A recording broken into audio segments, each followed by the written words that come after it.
इस वक्त हम गुफ्तगू का आगाज़ करते हैं वज़ीर ख़ारजा साहब के दौरे के हवाले से। हमने देखा कि बलूचिस्तान और खैबर पख्तूनख्वा में अमन अमान की सूरत हाल हो तो अफ़गानिस्तान का जो नाम है वो लिया जाता है। हाल ही में हमने देखा कि सूबाई हुकूमत खैबर पख्तूनख्वा ने भी फैसला किया था कि वो भी अफ़गानिस्तान का दौरा करेगी, एक वफ़द जो है वो जाएगा। अब ये जो दौरा है हुकूमत का, डार साहब अगर जाते हैं, आप क्या समझते हैं कि क्या कुछ हासिल किया जा सकता है इस दौरे से? मेरे ख्याल में अफगानिस्तान का इशू इस हुकूमत ने इतनी बुरी तरह मैन हैंडल किया है, मिस हैंडल किया है कि इससे रिकवर करने में बहुत टाइम लगेगा। जो अफगानिस्तान का इशू है, जो हमारे वेस्टर्न बॉर्डर का इशू है, उसमें बलूचिस्तान के कुछ इलाके और बिलखसूस खैबर पख्तूनख्वा, क्योंकि उसका तो सारा बॉर्डर अफगानिस्तान के साथ लगता है, बहुत बड़ा स्टेक होल्डर है। जिस तरीके से अफगान रेफ्यूजीज की रिटर्न का मामला जो है वो हैंडल किया जा रहा, वो आई एम सॉरी, वो पाकिस्तान की वकार, पाकिस्तान ने जो ग्रेस दिखाई है 40 साल 45 साल अफगान रेफ्यूजीज को होस्ट करते हुए, जो पाकिस्तान और अफगानिस्तान के अवाम के दरमियान एथनिक और मजहब की बिना पर जो ताल्लुकात हैं उस सब के अगेंस्ट जाता। और अगर हमारी फॉरेन पॉलिसी इतनी कमजोर होगी, और वो इतनी कमजोर होगी जब हमारे फॉरेन मिनिस्टर को, फॉर्म 47 के फॉरेन मिनिस्टर को फॉरेन पॉलिसी से ज्यादा जो है वो एकेडमिक और फाइनेंसेस चलाने का शौक हो, तो फिर उसका नतीजा ये मुल्क भुगतेगा अनफॉर्चुनेटली। लेकिन झगड़ा साहब, अब चले अडियाला जेल का भी हम जिक्र करेंगे, लेकिन अब बीच में हुकूमत कह रही थी कि सियासी जमातों से आप बात करें, बात आपको सियासी जमातों के साथ ही करनी पड़ेगी। लेकिन अब हुकूमत का ये भी फैसला आ रहा है कि खान साहब का मिलिट्री ट्रायल जो है वो उस हवाले से मुशावरत का आगाज़ कर दिया गया और मुख्तलिफ केसेस का जायज़ा लिया जा रहा है। तो ये सूरत हाल फिर किस तरफ जाएगी अगर हुकूमत इस तरफ जाती है? तो नादर इशूज को छोड़ेंगे नहीं, अडियाला का जिक्र बाद में नहीं करेंगे। अच्छा। इस मुल्क का कानून अडियाला में फॉलो नहीं हो रहा। जो आईन, कानून और जेल मैनुअल के मुताबिक जो मुलाकात का राइट है, जब तक वो राइट है उसका आपका, मेरा, हर अखबार का, हर चैनल का, हर सिविल सोसाइटी रिप्रेजेंटेटिव का, हर पाकिस्तानी का पूछना बनता। अगर हुकूमत ने आए बाएं शाएं करनी है तो आए बाएं शाएं करे। कल परसों कहा गया था कि हार्ड स्टेट वो होता है जहां पे हर इदारा, हर डिपार्टमेंट, हर सब डिपार्टमेंट आइन और कानून को फॉलो करे। तो ये पंजाब जेल डिपार्टमेंट और अडियाला जेल के इंतजामिया से ही शुरू करें, क्योंकि ये तो पाकिस्तान को बड़ा सॉफ्ट स्टेट बना रहे हैं। तो आपके मुताबिक झगड़ा साहब, मुदाखलत कौन कर रहा है, रुकावट कौन है मुलाकातों में आपके मुताबिक? यार रुकावट कौन है? सबसे पहले वहां पे वो जेल इंतजामिया, उसके पीछे जो लोग वहां पे बैठे, मैं उनका नाम लूं तो आपका चैनल ही म्यूट हो जाएगा। वफाकी हुकूमत है, वफाकी हुकूमत के साथ अगेन जो उनके पीछे इस हाइब्रिड हुकूमत में, आप रियलिटी और परसेप्शन दोनों देख। अनफॉर्चुनेटली मसला ये है कि इस फॉर्म 47 की हुकूमत ने जो है वो हर चीज का मलबा अपने बजाय जो उनके परसीव पार्टनर्स हैं उन पे डाल दिया। वो आपको भी पता है, मुझे भी पता है कौन है। तो डिफेंस इस तरह की आ रही है। मैं मिसाल दूं, कल मेरे साथ एक चैनल पे एक डिफेंस एनालिस्ट बैठे थे, उन्होंने कहा था कि फैमिली और सियासत को मिक्स नहीं करना चाहिए। ठीक है, ठीक है। तो मैंने इमीडिएटली कहा कि ये वैसे ताजुब की बात नहीं है कि हम ये कह रहे हैं कि फैमिली और सियासत को मिक्स नहीं करना चाहिए। इशारा ये था कि अलीमा खान साहिबा अंदर जाती हैं और वो सियासत में इन्वॉल्व हो रही हैं, तो आप तो पूरी हुकूमत लाए हैं दो पार्टियों की, जहां पे फैमिली और सियासत अलिफ से लेके ये तक, ए से लेके जी तक मिक्स्ड ही मिक्स्ड है। ठीक है, लेकिन झगड़ा साहब, एक सवाल मैं आपके सामने जरूर रखूंगा कि एक लिस्ट है वो पीटीआई की जानिब से दी जाती है, जैसे आप रुकावट का जिस तरफ आपने इशारा किया कि ये लोग रुकावट हैं, एक लिस्ट आप देते हैं, उस लिस्ट में दीगर नाम शामिल किए जाते हैं, वो लोग अंदर चले जाते हैं, बाकियों को रोक दिया जाता है।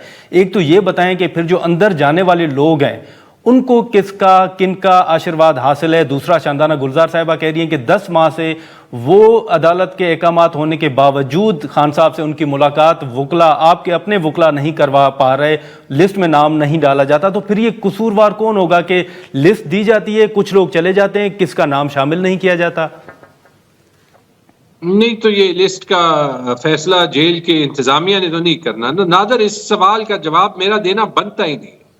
यहां तक इस चीज की बात है कि कसूरवार कौन है, कसूरवार और रिस्पॉन्सिबिलिटी उन्हों की है जिन्होंने जेल में अंदर छोड़ना है। और अगर वहां पे जेल का स्टाफ ये कह रहा है कि पीछे पे हमसे पर किसी और का प्रेशर है, वो भी जिम्मेदारी अल्टीमेटली उनकी बनती है। अदालत के अहकामात हैं वो एग्जीक्यूट नहीं हो रहे, वो जिम्मेदारी जेल की इंतजामिया की भी बनती है, अदालतों की भी बनती है कि वो अपने रिट को जो है वो एग्जीक्यूट करें। जब सुप्रीम अदालतें जो है वो अपने रिजर्व सीट्स के फैसलों को इंप्लीमेंट नहीं कराएंगी, अल्टीमेटली ये होगा आपका सारा निजाम जो है वो बिल्कुल कैपिचुलेट कर देगा। सिर्फ शानदाना गुलजार बीबी नहीं है, हम सब के आपको याद होगा, मैं 5 हफ्ते जो है वो ऑफिशियल लिस्ट पे होने के बावजूद 5 हफ्ते गया। जैसे कल उमर अयूब खान, अलीमा खान, खान साहब की बाकी बहनें, बाकी हमारे लीडरान गए, उनको जो है वो ले जाया गया। ये पाकिस्तान के लिए शर्म की बात है, इसमें मुझे कोई जवाब नहीं देना। पार्टी के इंटरनल जो मामलात हो उसमें बहुत कुछ गलत हो रहा है, इसमें कोई डाउट नहीं, लेकिन उसका इससे कोई ताल्लुक नहीं कि हुकूमत की जिम्मेदारी है कि जेल में जेल मैनुअल फॉलो हो। There are no ifs, there are no buts about this. लेकिन झगड़ा साहब, ऐसी सूरत हाल में आपको नहीं लगता कि पार्टी के अंदर जो इख्तलाफात जिसकी आप लोग डिनाई करते रहे कि कोई इख्तलाफ नहीं है, लेकिन अब आप नहीं समझते कि इख्तलाफ खुलकर सामने आ रहे हैं? फिर खैबर पख्तूनख्वा की अगर बात करें तो वहाँ पर एहतसाब जो है वो अपने मामलात हल करने के बजाय जो अपने पार्टी के लीडर्स हैं, जिनमें आप भी शामिल हैं, स्पीकर सूबाई असेंबली शामिल हैं, उनके एहतसाब की बातें हो रही हैं। तो इसका रिजल्ट फिर आप नहीं समझते कि पार्टी खुद कमज़ोर होगी, वो इस्लामाबाद चैप्टर हो या सूबाई चैप्टर हो? ये सवाल यहां तक जायज है और मैं नादर over the last few weeks इस बात को बिल्कुल नहीं डिनाई कर रहा कि पार्टी के अंदर इख्तलाफात हैं और उसकी कॉस्ट हम पे कर। जो इतनी बड़ी सैक्रिफाइस इमरान खान अदा कर रहे हैं, जो इतनी बड़ी सैक्रिफाइस इतने ज्यादा हमारे वर्कर्स, हमारे लीडर्स, यास्मीन राशिद साहिबा जो अभी भी कोट लखपत जेल में अदा कर रहे हैं, अदा कर चुके हैं, ये उन सब के साथ ज्यादती है। हम कहते हैं कि हमारा मिशन है पाकिस्तान को ठीक करना। We have to rise above these difference, इनसे हमें बढ़ना। ये आपकी तनकीद, इसको अभी मैं डिनाई करने की पोजीशन में नहीं हूं।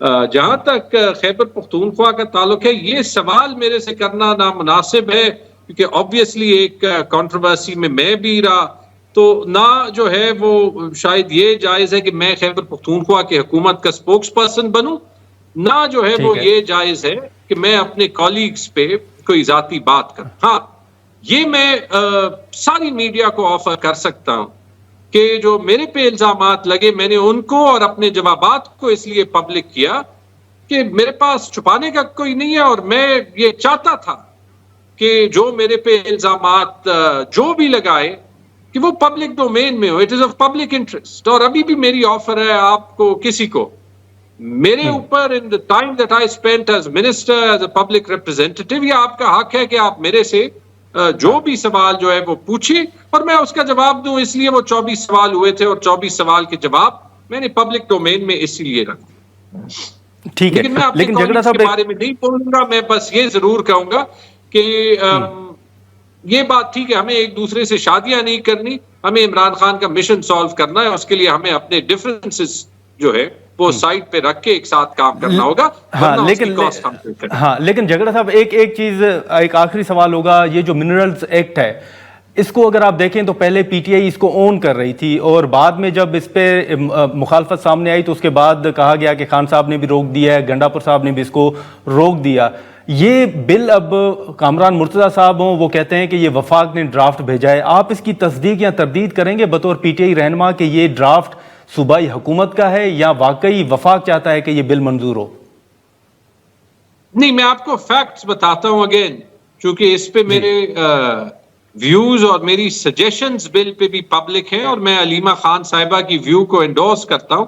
लेकिन कुछ फैक्ट्स जो हैं वो बताना जरूरी है, और इस पे मैं 1-2 मिनट इसलिए मांगूंगा नादर क्योंकि ये बहुत ही इंपॉर्टेंट इशू।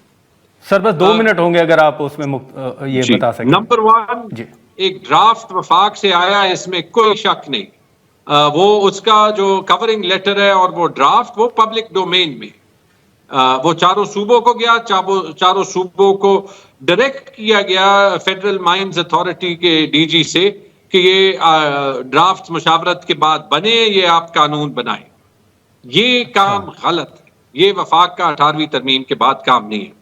सूबाई हुकूमत कहती है कि उसमें हमने उस ड्राफ्ट में हमने तरमीम किए, ये बात सही है, उन्होंने किए होंगे, मुझे इस पे शक करने की जरूरत नहीं है कि उन्होंने अच्छी नीयत से किए होंगे।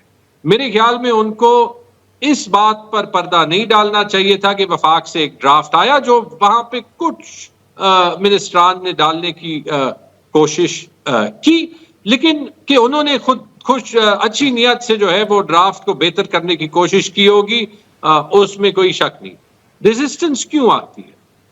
रेजिस्टेंस अल्टीमेटली इसलिए आती है कि इस वफाकी निजाम पे किसी को भी जो है वो ट्रस्ट नहीं है, एतमाद नहीं है। और उसकी मैं आपको 3 मिसालें देता हूं। खैबर पख्तूनख्वा का mines and minerals bill, Balochistan में जो पॉलिटिकल मूवमेंट को क्रश किया जा रहा है, सिंध में कनाल्स का इशू, जहां पे पीपल्स पार्टी, ये बात सच है कि जरदारी साहब ने उसको सपोर्ट किया, साइन किया, लेकिन सिंध की अवाम नहीं मान रही। खैबर पख्तूनख्वा के अवाम को शक और शकूक है। बलोचिस्तान में डंडे की जोर पे उनके गिले आप नहीं खत्म कर सकते, उनको हमें को ऑप्ट करना है, वापस नेशनल दायरे में लाना है। और ये काम तभी होते हैं जब एक अनरिप्रेजेंटेटिव हुकूमत होती है जो कि फीडबैक को समझती नहीं है कि पब्लिक फीडबैक आती है, और ये पाकिस्तान के लिए बहुत खतरनाक जो है वो हो सकता है।